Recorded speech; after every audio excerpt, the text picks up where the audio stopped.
Fala aí, investidores, sejam muito bem-vindos a mais um vídeo aqui no canal. Galera, mais um vídeo aqui do quadro analisando a carteira dos inscritos. Eu tô já no quarto episódio e tá sendo um quadro bem legal, bem bacana, porque a gente tem a oportunidade aqui de ver outras carteiras, outros ativos e outras carteiras de investimentos. Isso daí eu tô achando muito legal, porque daí agrega conhecimento para todo mundo. E eu incentivo vocês a mandarem a carteira de vocês também, pessoal. Mesmo que vocês estejam começando nos investimentos, ainda investindo pouco com a carteira pequena, pode mandar aí que eu faço um vídeo aqui analisando a carteira e dando a minha opinião. É bem simples, tá? É só vocês deixarem no Investidor 10 a carteira como pública e mandar o link para mim no e-mail. Eu vou deixar todas as instruções aí na descrição do vídeo e também no primeiro comentário fixado. Pessoal, e sem enrolação, já estamos aqui no relato do nosso amigo, do nosso inscrito aqui, investidor. E uma coisa já que já chama a atenção de cara aqui é que ele fala que ele tem 19 anos. É uma idade bastante nova e eu vejo isso daí muito bom. Porque a gente sabe que quanto mais tempo que a gente tem para os juros compostos fazerem efeito, melhor é para a nossa carteira.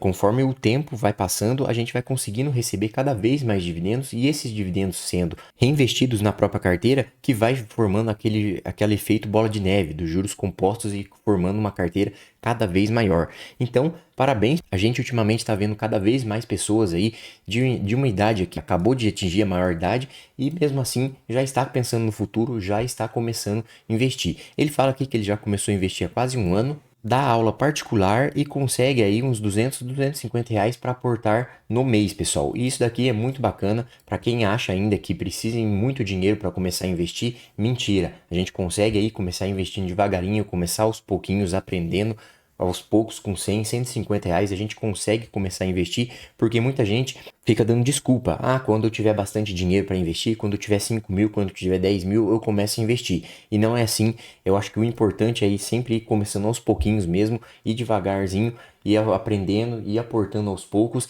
e assim vai formando aos pouquinhos a carteira de investimentos. Ele fala aqui também que tem uma reserva de oportunidade e emergência com parte de 700 reais. Toma muito cuidado, tá, pessoal? Que as pessoas às vezes juntam na mesma coisa, reserva de oportunidade com reserva de emergência, e não são a mesma coisa. Reserva de oportunidade é uma e a reserva de emergência é outra. A gente tem que saber bem essa diferença, porque a reserva de emergência ela é muito mais importante. É a reserva de emergência que você tem que ter um dinheiro aí em torno de 6 meses do seu custo de vida, você não pode gastar esse dinheiro por nada a não ser realmente uma emergência. Não é uma reserva de oportunidade que você vê aí uma oportunidade de comprar uma ação barata que você vai usar a sua reserva de emergência. É bom ficar bem claro isso daqui, porque é muito importante e às vezes as pessoas confundem um pouco, misturam as duas coisas. Reserva de oportunidade é um dinheiro separado para você ter aí quando você tiver a oportunidade de comprar uma ação ou comprar um bom negócio. Reserva de emergência é outra coisa que fica separado 6 meses aí do seu custo de vida, mais ou menos, para você ter aí uma segurança se acontecer de quebrar o carro, quebrar a geladeira, ter que fazer uma mudança, perder o emprego, você tem essa reserva de emergência, é uma segurança, então tem que separar muito bem as duas coisas. E já estamos com a carteira dele aberta aqui, pessoal. Vejam aqui que ele já tem aí que quase R$ 3.500 investidos. É uma carteira que ainda está começando, mas é uma carteira que tem muito potencial. Com a variação aqui de 0,89 positiva, isso daqui não significa nada, tá? Se tiver 1%, 2% positivo ou 2% negativo, 3% não significa nada, essa é apenas uma questão de mercado de curto prazo, a gente está falando no longo prazo e o importante são os dividendos. Na minha opinião, eu acho que o mais importante de uma carteira são os dividendos, porque é o que coloca dinheiro no nosso caixa para a gente conseguir reaportar e comprar mais ativos que nos gerem mais renda. E vejam aqui, pessoal, mesmo aqui com uma carteira relativamente pequena, ele já está recebendo alguns dividendos. Isso daí que é importante, já ir recebendo esses dividendos mesmo no começo da carteira. Isso daí é muito bom, porque ele já vai acostumando a receber esses dividendos, ver que realmente o investimento traz um retorno devagarinho, mas ele vem trazendo um retorno aqui em forma de dividendos, e com esse dividendo aqui ele já consegue ir reinvestindo nos seus próprios ativos, nas suas próprias ações, nos fundos imobiliários. São ativos que vão ainda gerar mais renda para ele lá no futuro. Então, os dividendos são atração da carteira, então ele já é muito bom isso daqui, já recebeu os dividendos desde o começo da carteira. Isso daqui é muito legal. Vejam aqui a evolução dele, ele veio aqui aos pouquinhos investindo e aumentando aqui a sua carteira, fazendo aqueles aportes devagar, conforme ele pode, aumentando aqui o seu patrimônio. E vejam aqui, pessoal, os ativos na carteira dele. Vejam que mesmo com uma carteira pequena, ele já tem aqui uma carteira bem diversificada, já tem vários ativos aqui, então ele tem aqui 35% em renda fixa, é a maior parte da carteira dele, 30% em ações, 29% em fundos imobiliários, 3% em ETFs internacionais e 1,75% em criptos. E nós vamos passar rapidinho aqui por cada ativo desse daqui que ele tem na carteira. E começando aqui, pessoal, pela renda fixa. Ele tem a renda fixa aqui do Nubank, ó, renda fixa aqui que tem 110% do CDI, 104%, 107%. Renda fixa no momento no país está muito bom por causa da taxa Selic, que é a nossa taxa básica de juros. Está muito boa, está aí 15% ao ano. Então, investir hoje na renda fixa está muito bom. E ele vem aqui com os investimentos dele. Eu sugiro aqui, talvez, utilizar esses investimentos aqui para reforçar a sua reserva de emergência, já que ele tem lá os R$ 700 que ele falou no início do vídeo. Eu acho bem pouco, então talvez reforçar esse daqui com mais essa renda fixa aqui, a reserva de emergência, para ter uma reserva de emergência aí um pouquinho maior, uma segurança um pouquinho maior. Falando aqui nos ETFs internacionais, ele já se expõe ao IVV, que é o índice que replica o índice S&P 500. Então ele já se expõe às empresas americanas. Tem gente que tem aqui o IVV, tem gente que tem o SPY, tem gente que tem o VO, é tudo a mesma coisa, tá, pessoal? São todos ETFs que eles replicam o S&P 500, que é as 500 maiores empresas americanas. E é muito bom também que desde o começo aqui ele já se preocupou em diversificar a carteira dele internacionalmente. Vejam aqui que é uma porcentagem bem pequena, mas não tem problema, é uma carteira ainda pequena e ele vai ter muita oportunidade ainda para aumentar essa posição americana, para aumentar essa posição dolarizada, que é em moeda forte, é muito bom isso daqui. E ele também tem esse ETF aqui, JEPI, eu não conhecia, tá? Mas entrando aqui, pessoal, a gente vê aqui que é um fundo do JP Morgan e é um fundo com o objetivo fornecer exposição ao portfólio diversificado de ações de empresas nos Estados Unidos que possuem alto dividendo e um histórico consistente de pagamento de dividendos. A gente já olha aqui também e vê que ele paga aí dividendos mensais, todos os meses ele paga dividendos na conta. Então isso daqui é muito bom porque aí ele já tem os dividendos mensais e é aquele ativo que está sempre pagando dividendos, que é o nosso objetivo sempre na carteira, é comprar ativos também que pagam dividendos. Pessoal, e agora vamos aqui dar uma olhadinha na carteira de fundos imobiliários que ele tem aqui. Ele tem aqui 7 fundos imobiliários na carteira dele, um pouco mais de R$ 1.000 investidos nos fundos imobiliários. E ele tem aqui a maioria dos fundos imobiliários dele de tijolo, o que eu já gostei bastante. Eu vejo aí que os fundos de tijolo, mesmo pagando menos, são fundos aí que eles têm essa perspectiva de se valorizarem ao longo do tempo. São imóveis físicos que vão se valorizando conforme vai passando o tempo e com isso a cota também vai se valorizando. O VGHF11 é um fundo aqui de papel, mas é um fundo híbrido, ele tem também cotas de outros fundos imobiliários. O Mana 11 é um fundo de tijolo do setor educacional. O Gari 11 é um fundo de tijolo de galpões logísticos, um fundo bastante conhecido. O MXF11 é um fundo de papel, um fundo bastante conhecido aqui, conhecido como o maior fundo em termos de números de investidores, muita gente investe nesse fundo. RZAG11 é um fundo de tijolo, mas ele é voltado aí para o agronegócio, mas ele é de tijolo. Ele tem imóveis que eles alugam para as empresas de agronegócio, mas é um fundo de tijolo. O GGRC11 é um fundo de tijolo também, de galpões logísticos.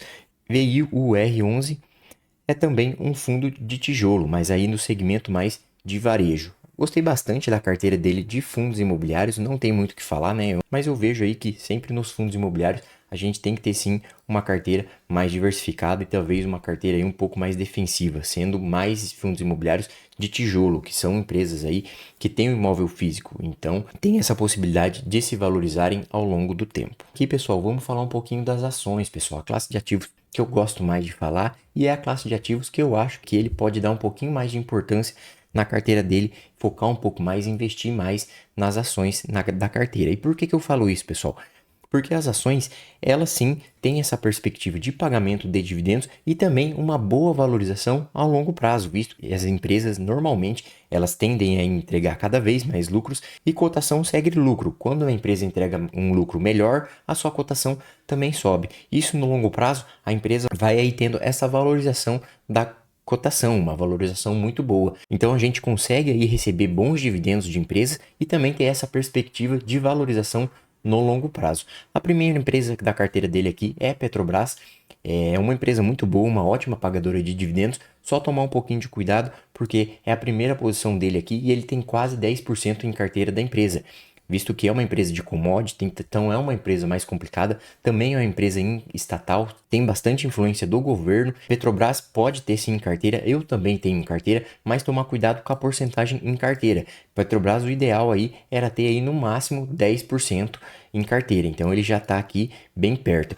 E falando já em commodities, ele tem também Vale, pessoal. Vale é ligado aí ao minério de ferro, também é uma ótima pagadora de dividendos, já ele tem aqui uma porcentagem menor em carteira. É uma empresa muito boa também, uma empresa que sempre tem que estar pagando os dividendos, mas tem que tomar cuidado com essa concentração nessas empresas aqui, por serem empresas de commodities, é um pouquinho mais complicada da gente analisar aqui quanto que é o ciclo das commodities. E agora aqui falando dos bancos da carteira dele, pessoal, ele tem aqui o Banco do Brasil, um ótimo pagador de dividendo também, um banco muito forte aí, só que realmente está passando por dificuldades no momento, mas eu vejo aqui que no longo prazo vai se recuperar. Vejam aqui, está caindo mais de 8%, mas não é preocupação, tá? Mantém aí, a gente está pensando no longo prazo e o Banco do Brasil, a partir de 2026, já vai ter uma recuperação aí, já vai demonstrar uma recuperação e com isso já vai aí ter uma recuperação tanto nos seus dividendos pagos como na sua cotação também, que deve aí se recuperar um pouco pelo menos. E outro banco que ele tem aqui em carteira é o Itaú, que está dentro da Itaúsa. A Itaúsa é uma holding que tem o Itaú, Alpargatas, Duratex e uma outra série de empresas dentro dessa holding,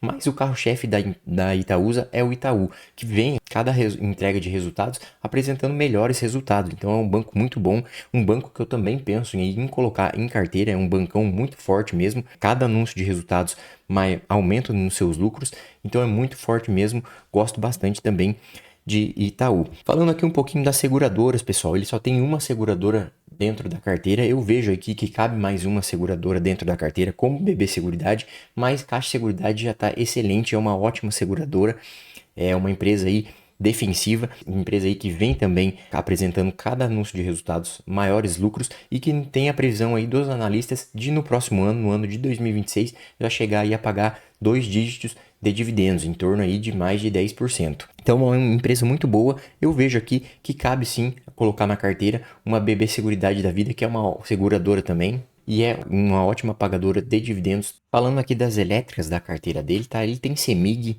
A CEMIG é uma empresa muito boa, uma ótima pagadora de dividendos. Ela só tem esse problema entre a Datacom e a data de pagamento. Ela anuncia esses dividendos e só vai realmente pagar esses dividendos para o investidor lá depois de um ano. Isso daí é muito ruim.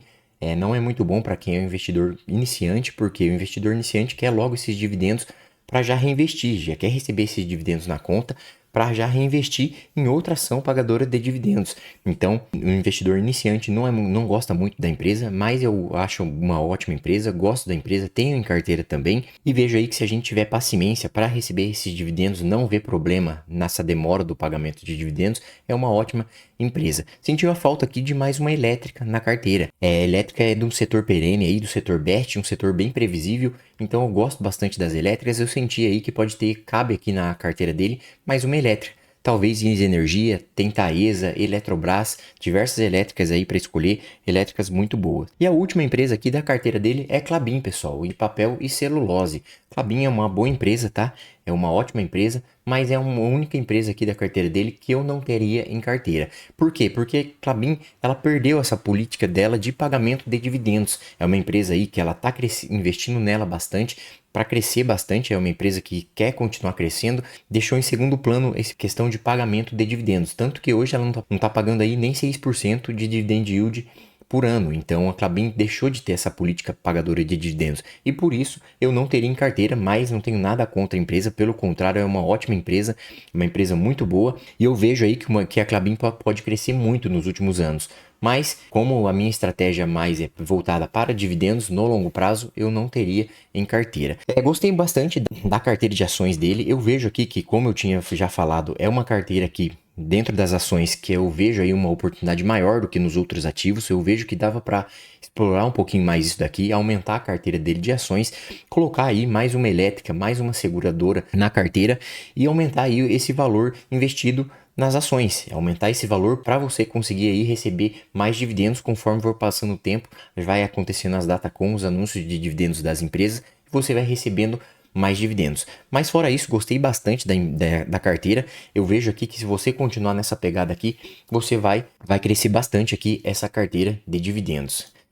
Em resumo, pessoal, falando da carteira toda, eu gostei bastante da carteira, tá? Tá de parabéns por ser tão novo e já tá investindo, já tá pensando aí no futuro. Achei muito legal isso daí. Eu vejo aí que tem alguns ajustes aqui para fazer na carteira, mas é coisa pouca. Se já seguir nessa linha que você já está, você provavelmente aí quando você tiver com 30 anos, você vai ter uma carteira bem forte, uma carteira bem robusta e uma carteira bem pagadora de dividendos, que é isso daí que importa no futuro, a gente ter renda passiva para conseguir ter a nossa liberdade financeira. Mais uma vez, parabéns por ser tão novo e tá já começando a investir, pensando aí no futuro, fazendo um esforço aí.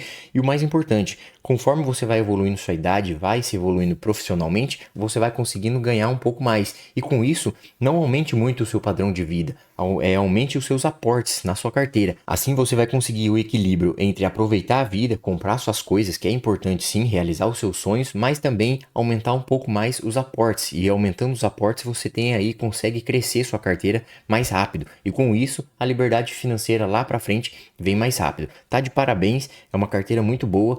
Continue, não pare, continue por 10, por 15, por 20 anos, que eu tenho certeza que você vai se dar muito bem, vai receber ótimos dividendos lá no futuro.